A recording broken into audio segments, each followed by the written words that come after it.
Welcome to Read Your Comics. Today I am looking at Incredible Hulk number 341. We're just coming off of the epic Wolverine Hulk confrontation from issue number 340. Got a pretty decent follow-up here, though. I gotta admit, we're gonna come down from that issue a little bit. We just have to. But this is still a fun one. This is one of the earliest ones I actually remember picking up at the convenience store. I did not get that Wolverine one at the convenience store. That's something I had to get as a back issue. Probably had to not eat lunch at school for a week or so to buy that book back in the day. But I do remember getting this one. At least I have vague memories of picking this one up off of the shelf at the convenience store that got me hooked into comics. So for that reason, this one holds, a special place in my memory banks. We got another McFarlane cover. He's pretty much going to finish out his run now on the covers. It only has his name here that I can see, so he must have done the inking on this cover as well. Notice he does not have his little scroll signature that he would do later on yet. So still kind of, when you think about this and like the place it holds in his career, he's seasoned at this point, but he's still not 100% fully formed, I guess. I mean, that's not fair to say. He's still not like in his final form, I guess. He's a fully seasoned veteran now of comics. He's done a lot of DC work. He's almost done with this Hulk run, actually. May already even be in talks to start the Spider-Man run at this point. It's hard to say, but we're almost there. We're going to be getting that shortly, at least on the Spider-Man books to come. Let's go ahead and dive in. I like the way this one starts with these farmers out in a cow pasture looking for some lost cows, and they're discussing how something's happening to their cows. This is very much straight out of the National Enquirer of the times. Those tabloid magazines definitely had stories of cattle going missing, cattle being mutilated by, if not aliens, then like chupacabra or something like that. So I love how this starts. It's very of its time when those things were legends, of course, but they weren't used as the jokes that they eventually become. They were in those tabloid magazines that sane people rolled their eyes at, and some people like to read purely for entertainment, and some people believed. Look at that McFarlane face there. That's like straight out of somebody in Spawn, I think. Just the way he draws that face, and this bearded guy too. McFarlane's got a couple faces that are starting to show up more often at this point. So our road trip team of Rick, Clay, and the Hulk, I think they're in Nebraska now. No, that wouldn't really make sense. Kansas, maybe? They were in Texas. They were heading to Louisiana. Kansas doesn't even make a whole lot of sense. They pull over to a roadside payphone. Look at this telephone booth, just in the middle of nowhere. It's kind of funny because while there were payphones, usually you just didn't find them like randomly in the middle of nowhere in a cornfield next to a speed limit sign, but whatever. They're going to pull over so that Clay can make a call to a reporter who was apparently last seen in Hulk number 322. I don't remember her. It's been a long time since I've looked at that issue. He's calling her and giving the scoop about why Gamma Base was blown up, that he was the one that did it, and that he's on the run looking for these Gamma stockpiles now. And he's doing this because he's gotten wind that S.H.I.E.L.D. is getting ready to give a press conference to cover up a lot of the reasons behind these things, and he wants it exposed. So while he's on the phone, the Hulk wanders off. If that's a boy or if that is a dog. I do want to point out too, the first words out of the Hulk's mouth is "I'm hungry," and now that's becoming a running theme for the last couple of issues, that the Hulk is hungry. He's always wanting to eat. Anyway, so while Clay's on the phone, the Hulk kind of wanders off into the cornfield and runs across this character, Man Bull, who there's an interesting thing here where the Hulk talks about, years ago, a soldier spotted me for the first time and said, "It's some kind of Hulk. That's how I got my name. For the first time, I know how he felt. You're a savage one, ain't you?" And so now we're going to call it the Savage Bull doth bear the yoke. Peter David writer, Todd McFarlane on art. So he's doing his inks once again. And you really see you can tell the difference between these thin lines, not to mention all the extra little noodly marks. But these really thin lines along the edges, I think, are a standout. McFarlane obviously didn't like that heavy, that traditional heavy line that I guess you would say kind of was the mainstay of most comics, probably when he was growing up throughout the 70s. And also probably this has definitely got to be pulling from Frank Miller to some degree. We've already gone through The Dark Knight Returns, which had a very thin ink line as well. That's kind of what Miller was doing, was like really reducing these lines down. And McFarlane does a good job here. And McFarlane is not copying that, but you can definitely tell that he must have liked that thinner line, so that's the way he's going. Also, I want to say McFarlane not really known for being the best at anatomy, but the more I look at his Hulk, the more I see like pretty decent anatomy. I mean, yeah, there's some like odd, like bumpy muscles here, but really like the shoulder here and the way the skin is pulling right there and the bicep, the forearm separation, it's not bad. His hands are they're always kind of awkwardly like stumpy, but you know, that's one of those defining traits of some artists is the way they draw hands, and they can either pull it off or they don't, even if they don't look accurate.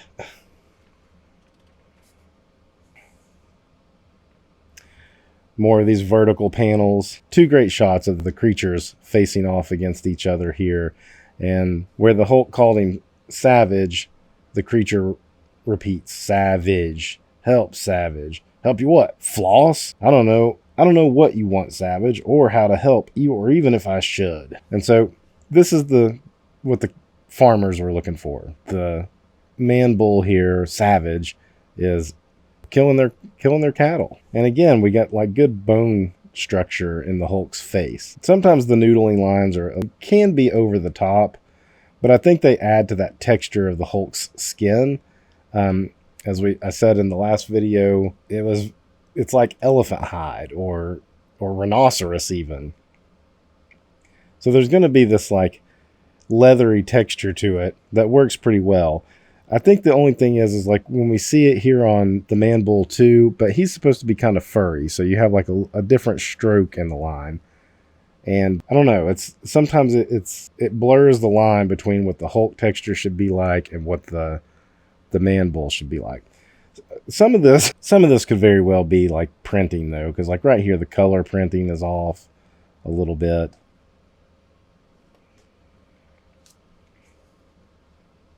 So after the Man Bull runs off, the Hulk comes back. Clay is saying they're going to go visit his brother, who's about an hour from where they are. And he said, "Where's the Hulk?" And the Hulk kind of sneaks up on it, right here, like taps Rick on the shoulder and startles him. It's kind of funny to think of a huge lumbering creature like the Hulk sneaking up on him, but that's your Peter David-isms, I guess. Man Bull's broken into some house and feeding. He's just hungry. Like the Hulk, he's hungry. Family walks in on him, and it doesn't end well. I love when McFarlane's been doing this a lot too. I'm starting to see some like repetitive techniques he's using in his panels and his storytelling here.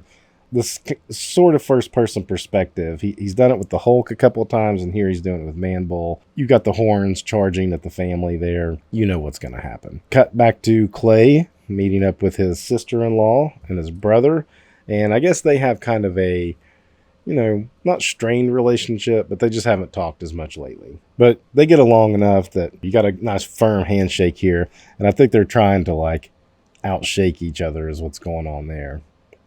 As he's like, "You haven't lost your grip, Big Brother." And through the dialogue, we get the sense that Big Brother has had a successful career in tech or something, and he kind of eschewed that in favor of this farm life. But he's still going to dabble in tech. He's got a barn full of computers that he still dabbles, which is kind of what Clay really wanted out of this. He's once again, they're trying to find where the game stockpiles are.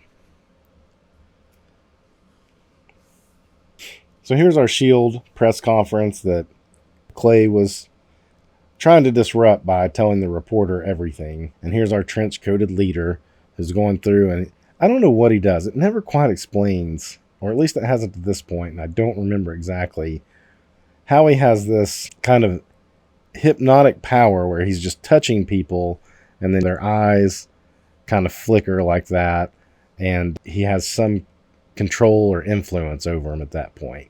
And I don't think it's like they become like zombies, but just when he wants to talk to him, it's like they have to respond, and then they have to carry out any orders he gives them. I don't know if that head that McFarlane has been drawing for the leader quite fits under this hat. He's definitely skimmed that down a little bit there. Or I guess he would have had like a big giant 10-gallon hat on or something. Anyway, the old fedora and trench coat thing, though, seems to work even at this press conference with S.H.I.E.L.D. agents around. The reporter that Rick calls them out about the game of things, and they weren't ready for those questions, and they kind of stumble around their answers, and they're like, what about it? Is it true? What does Nick Fury think? Which, with all this S.H.I.E.L.D. stuff going on, we haven't seen Nick Fury so far. Back to Clay and his brother here. Clay's cozying up, but then he eventually lets it out. Oh, do you think you could, tap into the S.H.I.E.L.D. database with this? And his brother's like, what? You're wanting me to essentially commit treason by breaking into the government secret agency computer network? He's like, I'm not doing that. And then Bruce comes in, and the brother is like just dumbfounded that Clay would bring Bruce Banner, aka the Hulk, to his farm. And then he kind of like, why are you worried about the bomb? You created the bomb. Didn't you know what you were creating when you made it? Kind of calling him out on the hypocrisy. Of course, Banner's come around to realize he shouldn't have been working on that. And I think they've even retconned it, maybe even at this point, that he was doing it so he could research other things, get the money to research other things. I think they while they're having their argument, Alan, come quickly. This is Alan Quatermain. Which it just dawned on me, Alan Quatermain is another fictional character from British literature that was like an adventurer himself. And now that I'm looking at it, he's actually kind of drawn like pictures I've seen. Or Alan Quatermain was used in The League of Extraordinary Gentlemen by Alan Moore. So that's kind of funny. I don't know why I didn't catch that on the first read, but I'm catching it now with you. Anyway, Alan is called in to the house. The wife has just gotten a phone call about the family that was killed by Man-Bull. And Bruce is having memories here of Man-Bull. So it's very much Bruce and the Hulk. They are showing signs that they are the same person. They do share a mind. There's times the Hulk will kind of pull from Banner little bits and pieces that he can when he needs it. Like very early on in the run, he was able to pull just enough of the scientific knowledge he needed to help the leader essentially create that gamma transfusion gun thing that cured Rick and recreated the leader and was supposed to help the Hulk stay the Hulk. But anyway, now Banner is pulling from the Hulk and remembering the Man-Bull. I guess it's not something it's like probably like hazy, like a dream, which that's kind of old, I guess, that Bruce would say things like that. But if something triggers it enough that he can kind of remember it more beyond it just being like a dream. So then Clay gets an idea of how he can convince his brother to help out with the hacking of the computer network by convincing the Hulk to help with the Man-Bull situation, to help with the other farmers and stuff and the people in the neighborhood. I like the way this is a good McFarlane woman here. Tears are a bit much, but there's always something about when McFarlane does that quarter turn face, the way it's laid out always stands out to me.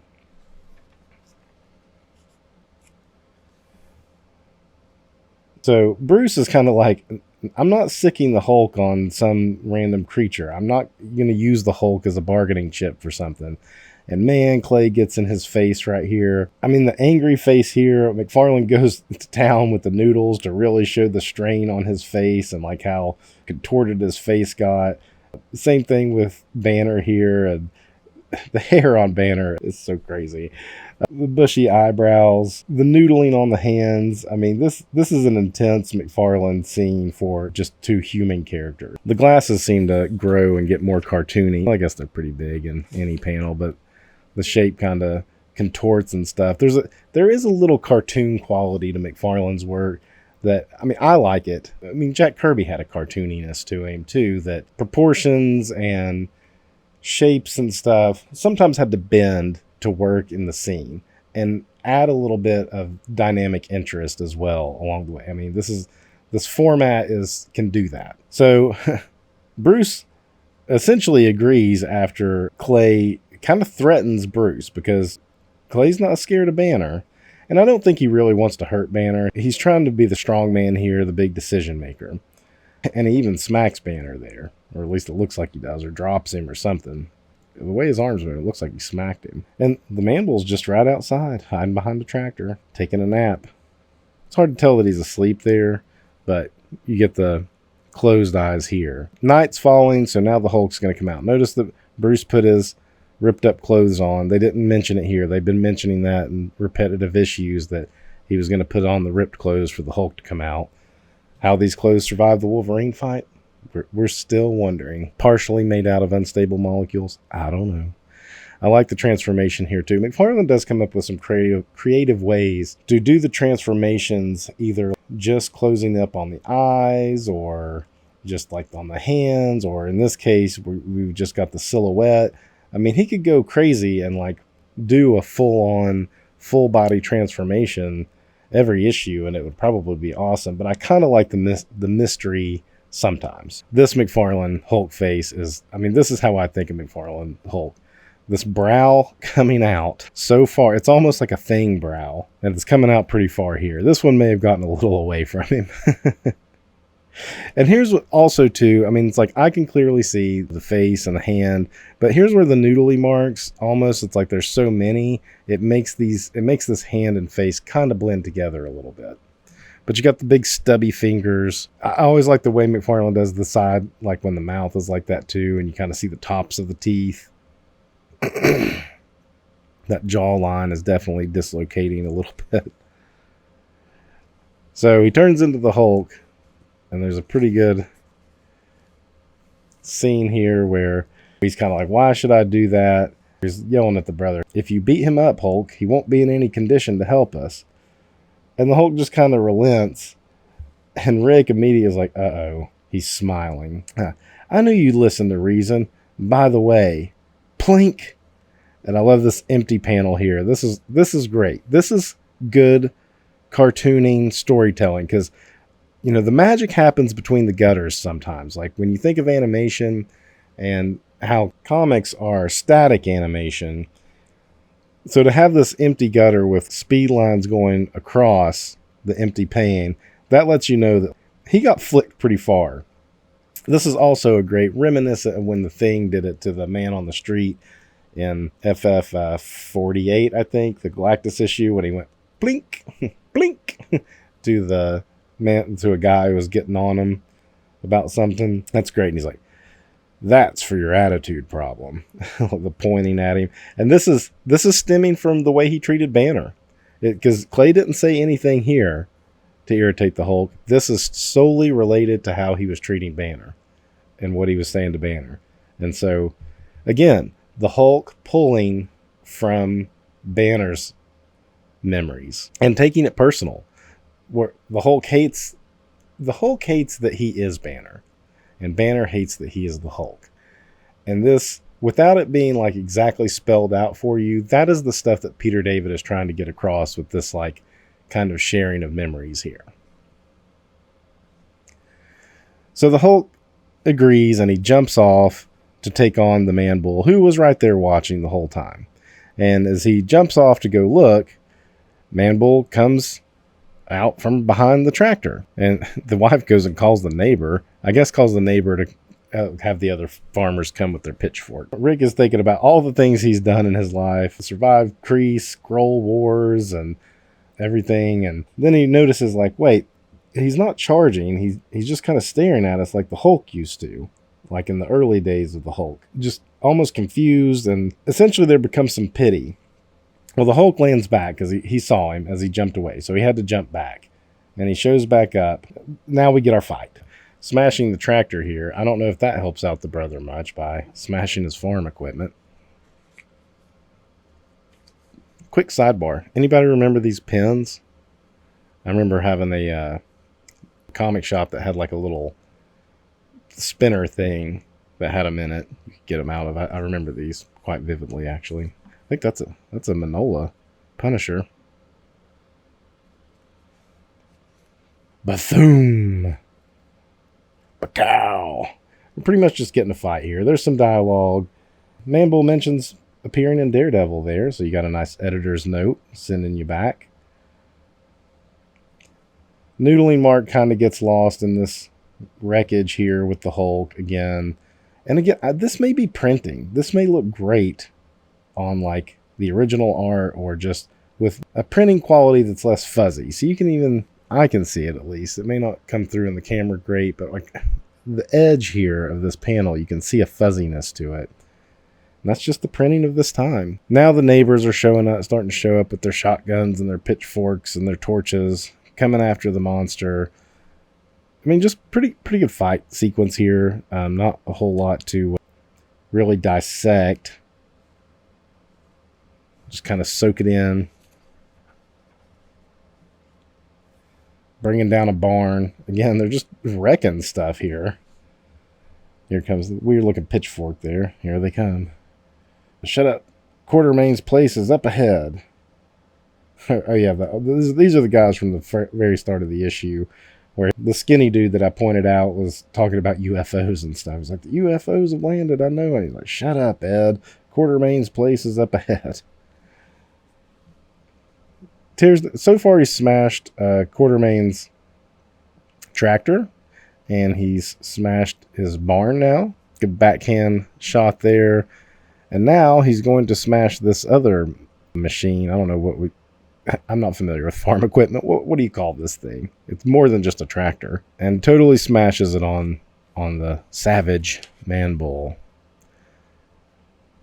Broke his horn off. Cracks along his other horn. McFarlane has to do this at least one panel every issue. This in the shadow with the teeth and eyes, and I love it. I'm there for it every time he does it. Sometimes he'll just do a small panel of it. Nice big panel there. You get the beaten down Man-Bull. I mean, you saw his cracked horn there. He's missing teeth here. Pretty beat up. The Hulk has won, right? And as the Hulk's staring him down, I don't know why. No, I know why, but I won't admit it. Then he hears the people coming after the Man-Bull, and it makes the Hulk think about how he's hounded and chased. And something I should really point out that I didn't point out at the beginning, a lot of this issue does have inner dialogue from the Hulk, and we haven't gotten that up to this point. Rarely do you even see a thought bubble from the Hulk other than just kind of a quick thought of something. But in this one, we definitely get full-on dialogue box. It started at the beginning. It's going on here. He's feeling the way he feels when he's hounded, so he wants to call off the mob, essentially. He's like, stay back. Leave him alone. Him? Hulk, it's some kind of mutated animal. That's all. We have to kill it. No, he's human. Savage, talk to them. Let them know or they'll kill you. And he wants to die. At one point, he even asked the Hulk to kill him. Because he's in misery. He's in torment. And the Hulk's like, fine. You just do whatever. You let them do what they're going to do to you. But he's like, but me, I never give up. So then Quartermain, the brother, Alan Quartermain, he sees it too. He sees in the eyes of Man-Bull a tear forming. And they're saying, like, look at his eyes. He's crying. And he's crying out. And they're like, but so what do we do now? He has to be punished. Whatever else you do doesn't matter. You're already punishing him. You're going to let him live. And that's the end of this issue. Got kind of an ominous ending there. Got that monster of the month out of this issue. I do enjoy this issue. I think it has a lot of moments that are helping develop the Hulk Banner synergy. And obviously I'm loving the McFarlane doing his own inks on this now. And the Man-Bull is a good parallel to the Hulk himself in many ways, to the simpler minded Hulk even. So for that, is this as epic as the 340 Wolverine fight? No, it's not. But this is a good solid issue. I think if you jumped on board for the 340 and decided, hey, I'm going to keep reading Hulk for a little while, I think you wouldn't be disappointed by this issue at all. Next, No Mortal Fear. Be there. This letters page, real quick, is about the 335 issue that was the fill-in with John Ridgway. and the Stalker, I think they called him the Stalker, the villain. Most people dug it. Most people liked the horror vibe on here. Nobody was complaining, missing out on McFarlane. One person pointed out that they felt like Banner and Hulk were working as a team in the issue, that during the day, Banner, went to investigate what was going on with the girl, and then Hulk kind of handled it in the evening. Interesting dichotomy. It was definitely a filler issue, and I really liked that issue. Go back and watch the video on it. It does stand out from this run because it's just before the X Factor issues that kind of launched this Ground Zero story that we're dealing with now. No real names to point out. I don't see anybody that went on to be a creator of some sort. But that's it. That's all for issue 341.